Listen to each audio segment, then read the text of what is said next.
తెలంగాణలో ప్రారంభమైన green India challenge ఉద్యమాన్ని అంతర్జాతీయ మీడియా ప్రశంసించింది.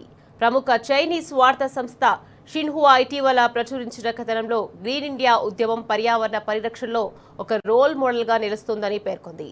ఈ ఉద్యమాన్ని ప్రారంభించిన మాజీ రాజ్యసభ సభ్యులు జోగిన్పల్లి సంతోష్ కుమార్ నాయకత్వంలో లక్షలాది మొక్కలు నాటడం ద్వారా పచ్చదనాన్ని పెంపొందించడంలో విశేష ఫలితాలు సాధించిందని ఆ వార్తా సంస్థ విశేషంగా ప్రస్తావించింది.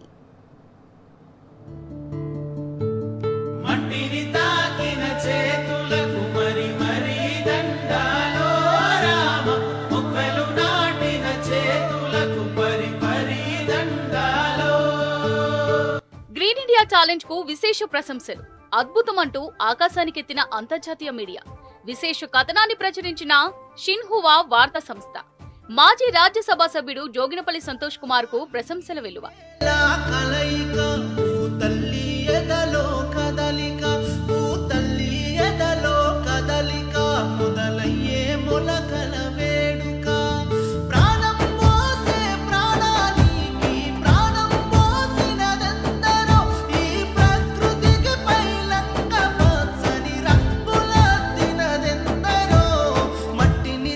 గ్రీన్ ఇండియా ఉద్యమానికి అంతర్జాతీయ గుర్తింపు లభించింది.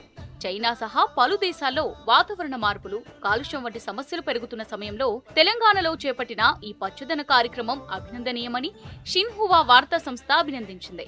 ప్రజాప్రతినిధులు, సినీ ప్రముఖులు, క్రీడాకారులు, సాధారణ ప్రజలు కలిసి విస్తృత స్థాయిలో మొక్కలు నాటడం ద్వారా సామాజిక ఉద్యమంగా మారిన తీరు అంతర్జాతీయ వేదికలపై ప్రశంసలు అందుకుంటోందని తెలిపింది.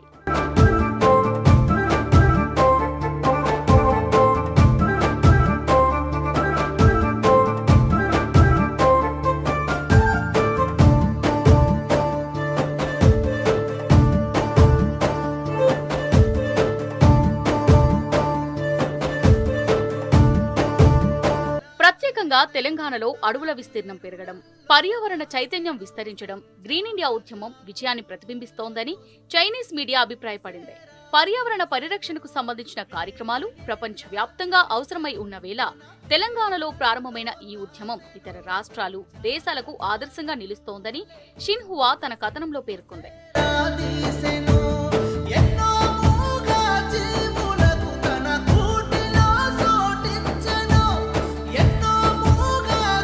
ప్రపంచ స్థాయిలో తమ ఉద్యమానికి లభిస్తున్న గుర్తింపు మరింత బాధ్యతను పెంచిందని గ్రీన్ ఇండియా ఛాలెంజ్ నిర్వాహకులు తెలిపారు.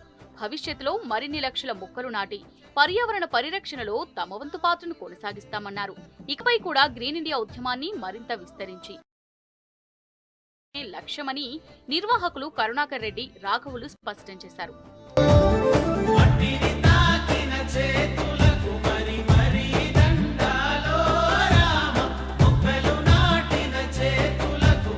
హరాహైతో భారాహై అనే నినాదంతో వస్తున్న ఈ గ్రీన్ ఇండియా ఛాలెంజ్ కార్యక్రమం సుందర్బన్స్ లో పెద్ద ఎత్తున మంగ్రోవ్ మొక్కలు నాటడాన్ని ప్రారంభించింది. ఈ కార్యక్రమానికి మాజీ రాజ్యసభ సభ్యుడు జోగినపల్లి సంతోష్ కుమార్ నాయకత్వం వహించారు. ఇటీవల జరిగిన తెలంగాణ జాతిపిత కేసీఆర్ 72వ పుట్టినరోజు సందర్భంగా ప్రత్యేక డ్రైవ్ నిర్వహించి దాదాపు 10,000 మంగ్రోవ్ మొక్కలు నాటారు.